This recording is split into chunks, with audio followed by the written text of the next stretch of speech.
En el siglo VIII a.C., un pequeño asentamiento a las orillas del río Tíber, en el centro de Italia, se convirtió en la poderosa ciudad-estado de la antigua Roma, que abarcaba gran parte de Europa continental, Gran Bretaña, el oeste de Asia, el norte de África y las islas del Mediterráneo. Durante las tardes y las noches, la gente se dedicaba a varias actividades emocionantes que se sentirían bien en la sociedad actual.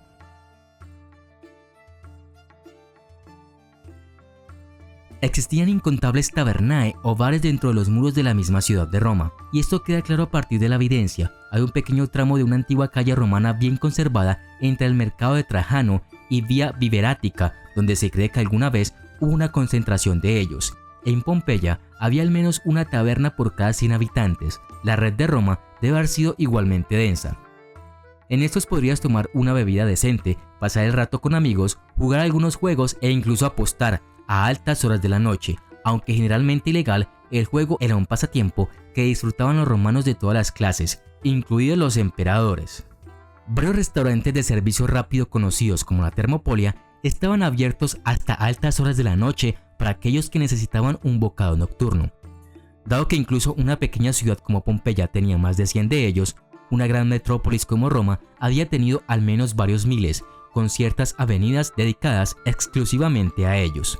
Si bien la mayoría de los Termopolia servían comida para llevar, la evidencia de Ostia Antica, Pompeya y Herculano sugiere que algunos también proporcionaron asientos como lo hacen los restaurantes modernos. En varias ocasiones, los emperadores, considerando las tabernas como fuente de problemas, limitaron los alimentos que se podían servir en ellas.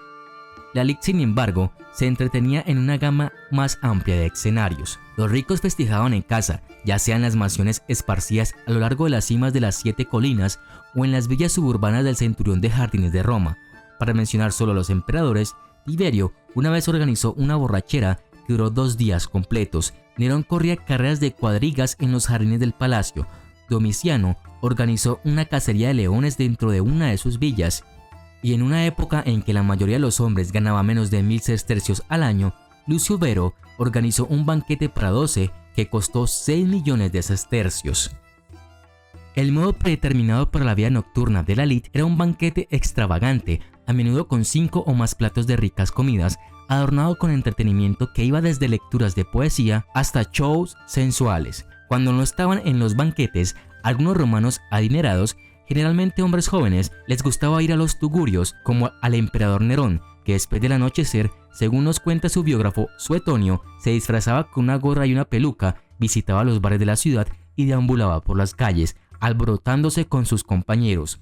Cuando se encontraba con hombres que volvían a casa después de la cena, los golpeaba, incluso irrumpía en tiendas cerradas, robaba algunas de las existencias y las vendía en el palacio, se metía en peleas y aparentemente a menudo corría el riesgo de que le sacaran un ojo o incluso de terminar muerto.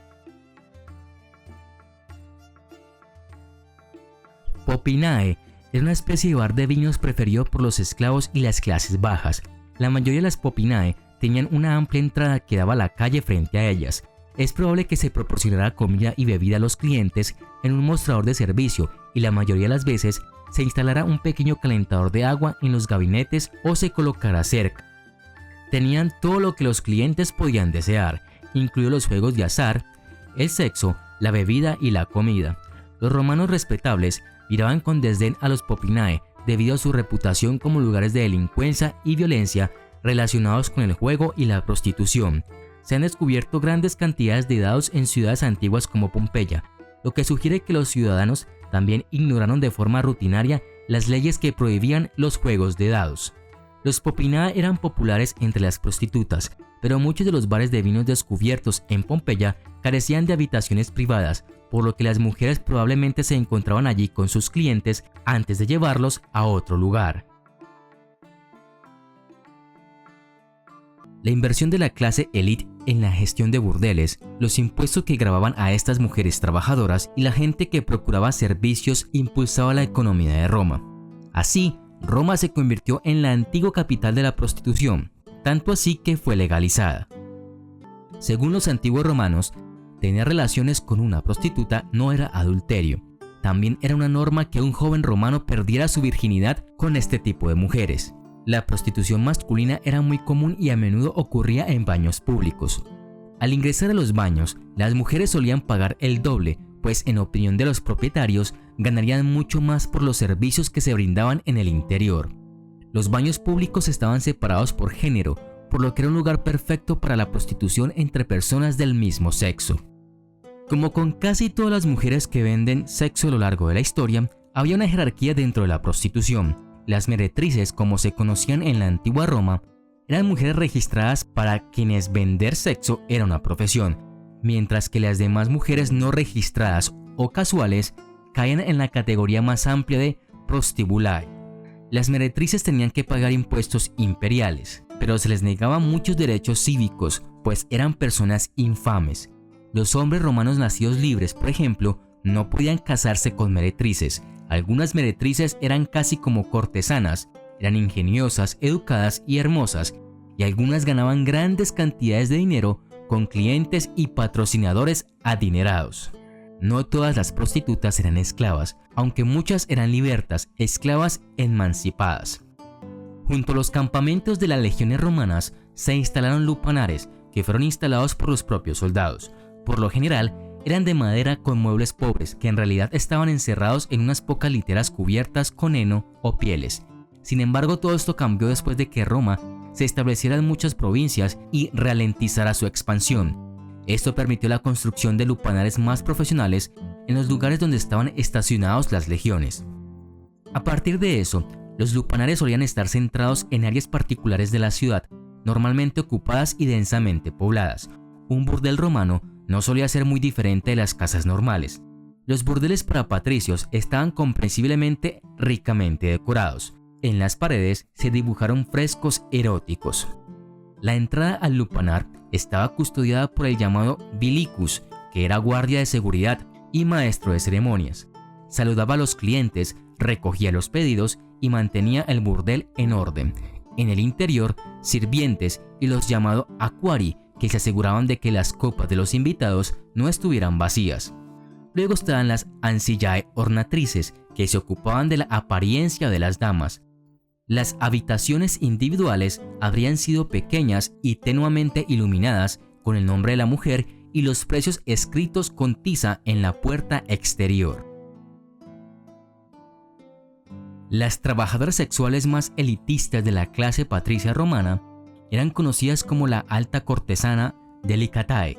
Incluso las delicatae, que eran hijas rebeldes y seductoras de familias patricias honradas, traerían vergüenza y escándalo a su nombre familiar de élite.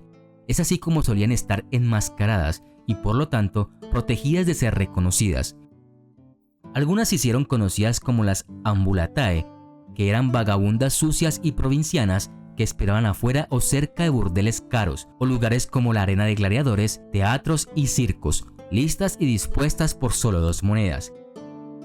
Para aquellos que eran demasiado tímidos para acercarse a un lupanar, siempre existía la opción de un encuentro con una prostituta del cementerio, una bustuariae.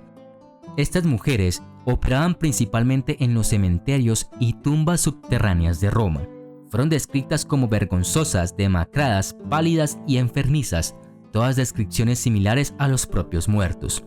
En la madrugada ofrecían sus servicios como dolientes a sueldo, pero por la noche estaban listas para cumplir cualquier oscuro deseo. Las bustuariae usaban tiza en la parte posterior de las lápidas para anunciar sus precios y participaban en actos eróticos dentro de los pasajes de las tumbas y parcelas aisladas. Su clientela estaba formada por sepultureros, entusiastas pseudonecrófilos y vulnerables viudos de luto. Baco, el dios romano del vino y la fiesta, fue un testimonio de la destreza de la cultura en el ámbito de la socialización. Se creía que el sacrificio de animales y los actos sexuales entre muchas personas eran habituales en las celebraciones de la bacanal en honor al dios. El Senado romano prohibió tales reuniones en el año 186 d.C. porque se habían vuelto tan populares y evidentemente destructivas que se consideraban un desafío al poder del Senado. En las bacanales nocturnas se consumían cantidades excesivas de vino, se fomentaba la embriaguez y se desdibujaban los límites sociales a medida que los participantes se mezclaban libremente con miembros de diferentes estratos sociales mientras escuchaban música y presenciaban actos eróticos. La antigua Roma utilizaba los vastos baños romanos para mucho más que la simple higiene personal. Durante la vida cotidiana en la antigua Roma, los baños eran un lugar popular para que personas de todos los grupos sociales se reunieran y se relajaran. Fueron considerados indispensables para la cultura y una sorprendente ilustración de la supremacía romana sobre otras civilizaciones. Las termae eran el tipo más común de baños públicos. Además de su amplitud y ambiente acogedor, estos lugares también incluían instalaciones deportivas y de ejercicio al aire libre. Los asistentes estaban allí para ayudar en todo y había kioscos de comida para todos los gustos. Los baños reales, que constaban de varias cámaras y piscinas climatizadas, estaban ubicados dentro. También se construyeron de acuerdo con los estrictos estándares de calentamiento hipocausto. Para esto, se calentaba agua en hornos ubicados debajo de los pisos elevados de las casas de baños. Desde allí el vapor se canalizaba a salas subterráneas. Los romanos seguían un horario estricto a medida que avanzaban por los baños. La primera parada sería el apodetorium o camerino, donde se quitarían la ropa y la dejarían custodiada por un sirviente o esclavo. Después de su tiempo en los baños, iban a la palaestra o gymnasium para hacer ejercicio y aceitarse el cuerpo. Posteriormente, fueron al tepidarium, una sala templada para entrar en calor tras una visita al frigadiarium, una cámara de congelación con baño de inmersión en agua fría. La última cámara era el caldarium, caliente y humedante. Luego, un sirviente usaría un istigril para quitar el aceite de su piel.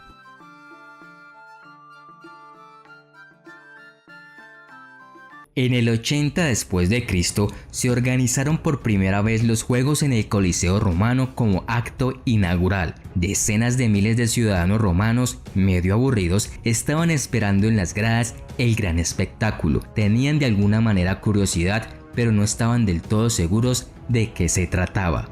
En el gigantesco anfiteatro, una docena de criminales eran obligados a subir a la arena con sus manos atadas a la espalda. Acto seguido, se abrían las trampillas de donde salían corriendo animales salvajes hambrientos hacia el anfiteatro. Leones, osos, leopardos y jabalíes perseguían a los hombres atemorizados que harán cualquier cosa para escapar de las horripilantes quijadas y de las afiladas garras.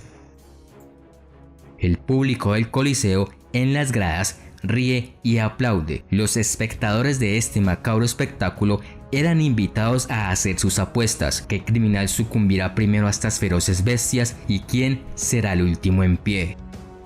Los organizadores y patrocinadores de los Juegos romanos en el anfiteatro se conocían como editores. El objetivo de estos juegos era promover sus opiniones y filosofías al máximo del público romano posible. Hombres y mujeres, ricos y pobres, niños y élite noble por igual. Cada nuevo juego prometía a su ansioso público un espectáculo aún más impresionante.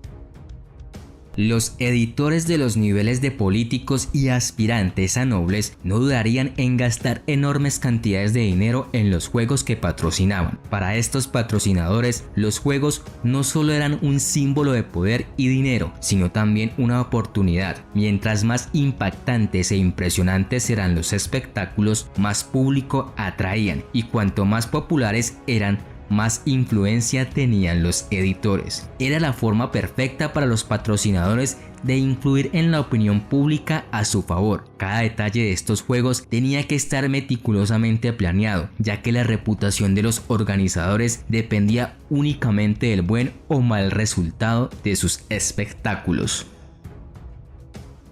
Todo empezó en el 242 a.C., cuando dos hijos, buscando una nueva forma de pagar tributo funerario a su padre fallecido, pidieron esclavos para luchar entre ellos hasta la muerte. Con el tiempo, como este innovador espectáculo se hizo popular entre las clases altas, se añadieron nuevas normas y armas. Así fue como nacieron los Juegos romanos que hoy conocemos. En el 189 a.C., un cónsul llamado Fulvio Nobilior decidió probar algo diferente. Incluyó un acto mucho más emocionante a lo que ya era una carnicería. Los prisioneros no solo tendrían que luchar entre ellos hasta la muerte, sino también con felinos como leones y panteras. Nobilior sabía que el espectáculo impresionaría al público romano, ya que la caza de animales feroces no formaba de hecho parte de su cultura. Acertó y resultó ser un gran éxito.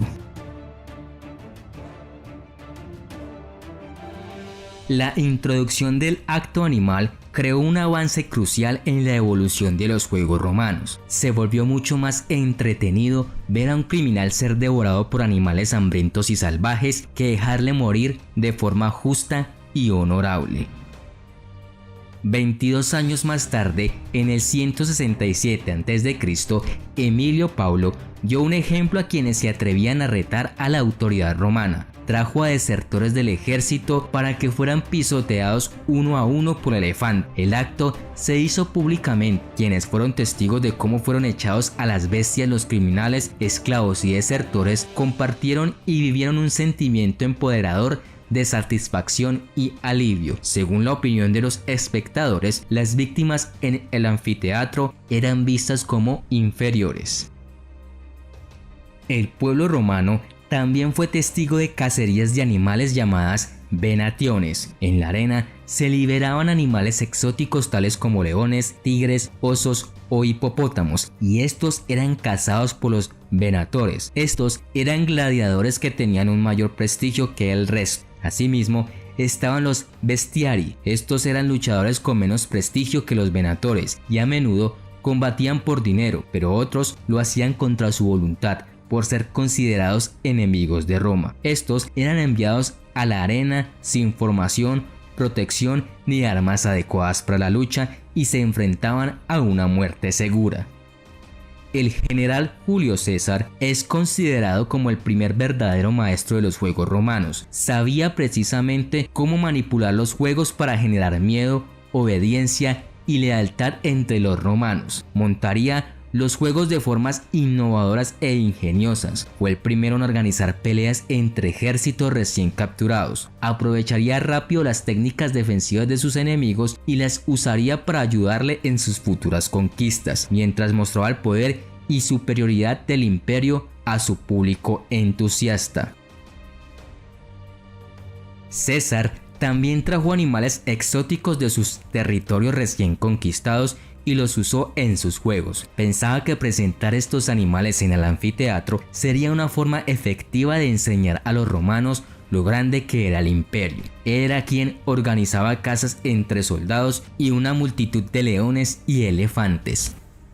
Para asegurarse de que los animales salvajes se comportaran como lo planeado, solo se les alimentaría con carne humana. No solo ayudaría a los condenados a evitar sufrimiento innecesario, sino que también garantizaría sobre todo un espectáculo aún más impresionante. Ningún detalle se dejaba al azar.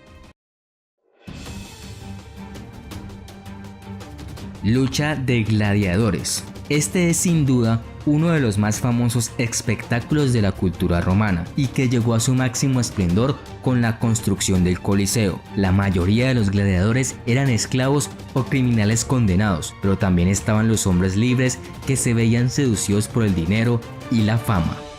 Las batallas duraban hasta que un gladiador triunfaba sobre el otro. Tras esto, el gladiador preguntaba al público si el vencido debía morir o no. Los gladiadores no solían morir, siendo salvados en la mayoría de ocasiones por el pueblo. Según algunos estudios, la mayoría de muertes de gladiadores eran debido a heridas sufridas durante la pelea. Durante el Bajo Imperio, la capacidad para perdonar o condenar a muerte la tenía solo el emperador, perdiendo este derecho el público del evento. El emperador también podía dar la libertad al gladiador entregándole una espada a Roma, como símbolo de que podía dejar la profesión de gladiador. Las naumaquias o combates navales eran uno de los más grandiosos espectáculos. Aparte del Coliseo, también se celebraban en otros anfiteatros y en lagos artificiales. Los combates ofrecidos eran representaciones de grandes batallas navales de la historia. El famoso Coliseo romano albergó varias veces las naumaquias. Se inundaba la arena de este recinto por medio de un complejo sistema de canales y colectores de agua que fueron descubiertos por arqueólogos, y todo quedaba listo para que las naves ingresaran con los ejércitos sobre ellas. Otros espectáculos de esta clase se llevaron a cabo en ríos y lagos de provincias cercanas a Roma. Estas funciones solían ser grandiosas y necesitaban del desarrollo de una infraestructura muy costosa. El creador de estos espectáculos o el primero que realizó estas magníficas exhibiciones fue Julio César, quien organizó la primera batalla en el 46 a.C. Hizo una espectacular batalla entre las flotas fenicias y egipcias, con 22 barcos, 4.000 remeros y 2.000 soldados. Tras esta primer batalla, se realizaron muchas y muy diversas. La más grande fue la realizada por Claudio en el 52 después de Cristo, en el lago Fucino, donde se construyó una tritón de plata en el centro del lago que emergía para dar comienzo a la contienda. 19.000 esclavos con 50 naves se enfrentaron en esa colosal lucha. El historiador romano Suetonio nos cuenta cómo los esclavos saludaron al emperador con la famosa frase "Morituri te salutan", los que van a morir te saludan. Seguramente debido a su alto coste por la infraestructura material y humana, tras la dinastía Flavia se dejaron de realizar. Tales carreras fueron una característica destacada en los antiguos Juegos Olímpicos y otros juegos asociados con los festivales religiosos griegos. También se encuentra información en torno al siglo VI a.C., donde estas carreras fueron bastante populares entre los etruscos. Las carreras se asociaban con los juegos funerarios y también en Roma tenían vínculos religiosos, particularmente con las deidades que se representaban en carros como Helios, el dios del sol, y con un dios llamado Consus, una deidad agrícola que presidió graneros. Originalmente, las carreras se llevaban a cabo solo en festivales religiosos, pero luego también se realizaron en días no festivos cuando eran patrocinados por magistrados y otros dignatarios romanos, siendo los principales eventos de los Juegos Públicos romanos. Las carreras se llevaban a cabo en el circo. El circo más antiguo y más grande de Roma fue el Circus Maximus, construido en un largo valle que se extiende entre dos colinas. Originalmente no había edificio, solo una pista de arena plana con marcadores temporales. Los espectadores se sentaban en las laderas de las colinas a ambos lados de la pista. Poco a poco, el área se convirtió en un edificio de estilo estadio bien mantenido con un divisor central. El estadio tenía dos lados paralelos largos y un extremo redondeado con asientos alrededor. El otro extremo estaba lleno de establos y 12 puertas de inicio para carros. En el centro del circo había una barrera decorada llamada espina o euripos, completamente decorada con obeliscos corriendo por el centro de esta, postes de giros cónicos colocados en cada extremo de la pista, marcadores de vueltas como huevos y delfines que se giraban para marcar la finalización de cada uno de los 7 circuitos de una carrera típica. Para la época de Augusto, todo el edificio tenía 620 metros de largo y aproximadamente 140 a 150 metros en su punto más ancho. Su capacidad de asientos era aproximadamente de 200.000 espectadores. Los carros se organizaron en 4 equipos principales o facciones: rojo, blanco, azul y verde. En cada carrera participaban 3 carros de cada color. Cada equipo tenía sus propios exploradores para encontrar jinetes y caballos talentosos, y cada equipo tenía su fiel fanaticada. Al igual que los fanáticos de los deportes a lo largo de la historia, los fanáticos de un equipo fueron ferozmente partidarios y esperaban que su equipo siempre saliera victorioso. Esto se hizo tan común que se hicieron tabletas de maldición para asustar a los equipos enemigos. Las facciones alentaron este tipo de lealtad al establecer lo que podríamos llamar casas club en Roma y más tarde en otras ciudades del imperio. En el imperio posterior, estos grupos incluso adquirieron cierta influencia política, pero no todos eran tan fanáticos. Al igual que los gladiadores, las carreras de carros eran deportes populares para las masas romanas, pero no para las élites sociales, a quienes no les gustaba el comportamiento de la mafia de los fanáticos y consideraban que el deporte era poco notable e infantil. Una excepción fue el emperador Nerón. Le apasionaban los caballos e incluso conducía su propio carro. El entusiasmo de Nerón por un deporte tan humilde escandalizó a la élite de Roma, pero lo hizo llegar a las masas. Sin embargo, como los gladiadores, se necesitaría más que la desaprobación de las élites educadas para poner fin al deporte, y las carreras de carruajes sobrevivieron en los siglos venideros. Estos equipos o facciones competían por los servicios de los mejores jinetes o aurigas, cuya celebridad popular superó incluso a la de los euros deportivos modernos y fueron representados en muchas estatuas y monumentos. Un famoso auriga del siglo II después de Cristo llamado Cayo Apuleo Diocles dejó un registro detallado de su carrera. Comenzó a conducir para los blancos a la edad de 18 años. Después de 6 años cambió a los verdes durante 3 años y luego condujo 15 años para los rojos antes de retirarse a la edad de 42 años. Ganó 1.462 de las 4.257 carreras de 4 caballos en las que compitió y sus ganancias totalizaron casi 36 millones de sestercios. La carrera de Diocles fue inusualmente larga. Muchos aurigas murieron bastante jóvenes, como Fuscus a los 24 años, Crescens a los 22, Aurelius Molitius a los 20. Los aurigas llevaban poca protección corporal y solo un casco ligero. Su práctica de envolver las riendas con fuerza alrededor de sus cinturas para que pudieran usar su peso corporal para controlar a los caballos era extremadamente peligrosa, ya que en caso de un accidente podían ser arrastrados y pisoteados antes de que pudieran soltarse. Aunque la mayoría de los aurigas romanos comenzaron sus carreras como esclavos, aquellos que tuvieron éxito pronto acumularon suficiente dinero para comprar su libertad.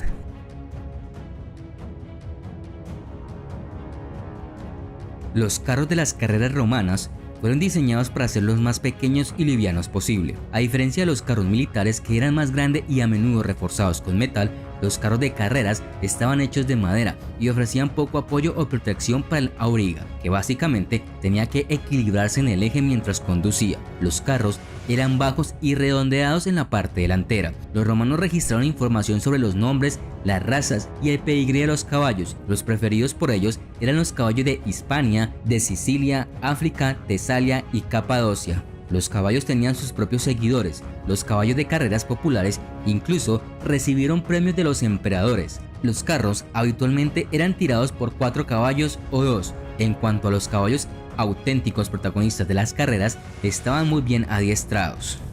Los diferentes tipos de carreras de carros podrían requerir más habilidad técnica de los aurigas, como las carreras con equipos de 6 o 7 caballos o el uso de caballos sin yugo. Las ceremonias comenzaban con una elaborada procesión encabezada por el dignatario que patrocinaba los juegos, seguida por los aurigas y equipos, músicos, bailarines y sacerdotes que llevaban las estatuas de los dioses y diosas que debían observar las carreras. Habitualmente había 12 carreras programadas para un día, aunque este número se duplicó más tarde. Los aurigas sorteaban su posición en las puertas de salida. Una vez que los caballos estaban listos, el patrocinador de los juegos dejaba caer la tela blanca. Ante esta señal se abrían las puertas y los caballos salían a la pista, pero la estrategia era evitar correr demasiado rápido al comienzo de la carrera, ya que había que correr 7 vueltas completas, pero tratar de mantener una posición cerca de la barrera y rodear los postes de giro lo más cerca posible sin golpearlos. A medida que avanzaba la carrera, las pasiones eran intensas tanto dentro como fuera de la pista. Los aurigas se empujaban para hacer que sus oponentes chocaran contra la pared de la espina. Forzar a otros corredores a chocar era una estrategia legítima y necesaria, cargada de riesgos tanto para el instigador como para la víctima, pero los competidores fueron despiadados en su deseo de ganar y no dudaron en causar un choque que podría llevar a la destrucción del carro de un rival. También existían cuadrillas de personas designadas para limpiar la pista de los carros y trozos de estos que iban quedando, pero tenían que ser rápidos en su tarea, pues corrían el riesgo de ser arrollados. Los espectadores podían seguir el progreso de una carrera mirando los contadores de huevos o delfines. El ganador era quien terminaba primero las 7 vueltas, independientemente si el auriga iba encima o no. Es por eso que unos buenos caballos eran de suma importancia. Cuando finalmente terminaba la carrera, el patrocinador entregaba al victorioso auriga una rama de palma y una corona de flores, mientras las multitudes vitoreaban frenéticamente, además de los premios monetarios para él y su facción. Los premios oscilaron entre 15.000 y 60.000 sestercios por carrera. Eso es mucho más que el pago anual de un soldado legionario, que recibió alrededor de 900 sestercios por año durante el primer imperio. Hubo carreras en las que solo participaban campeones de carreras pasadas y estas eran las más esperadas de todas. Tanto era el furor de este evento especial que el ganador podría volverse millonario con el premio. Los asientos más populares estaban justo delante de la curva de la pista, ya que allí es donde tenían lugar la mayoría de los choques. La jerga de un accidente de carro en la época romana fue de naufragio. Las apuestas eran generalizadas y una de las principales ventajas y placeres de ir a las carreras habría sido apostar en equipos o en pilotos individuales. Al igual que muchos otros aspectos del mundo romano, continuaron en el Imperio Bizantino, aunque los bizantinos no mantuvieron tantos registros y estadísticas como los romanos. Allí las carreras de carros habían estado íntimamente relacionadas con el poder y la violencia. Desde la época de Constantino, los emperadores se interesaron mucho por canalizar la pasión de las masas e intentar, no siempre con éxito, convertirla en su ventaja política, generalmente financiándola de su propio bolsillo. Constantino I prefería las carreras de carros al combate de gladiadores, lo que consideraba un vestigio del paganismo. Los equipos se habían reducido solamente a dos, azules y los verdes, que estaban estrechamente vinculados en la política, tanto que los emperadores decidían apoyar a un equipo o a otro para luego recibir favores de estos. En el año 532 después de Cristo, las tensiones en Constantinopla aumentaban. Cuando estalló la lucha entre los verdes y los azules en el hipódromo, Justiniano se preocupó porque el orden público se estaba rompiendo. Tuvo que tomar medidas drásticas, mandando a ejecutar a varios de sus miembros. Un siglo después, el poder y la influencia de los equipos, así como la popularidad del deporte, habían disminuido. Distraídos por las guerras con los sasánidas persas y más tarde con los musulmanes árabes, los gobernantes de Constantinopla encontraron cada vez más difícil financiar las extravagancias de las carreras.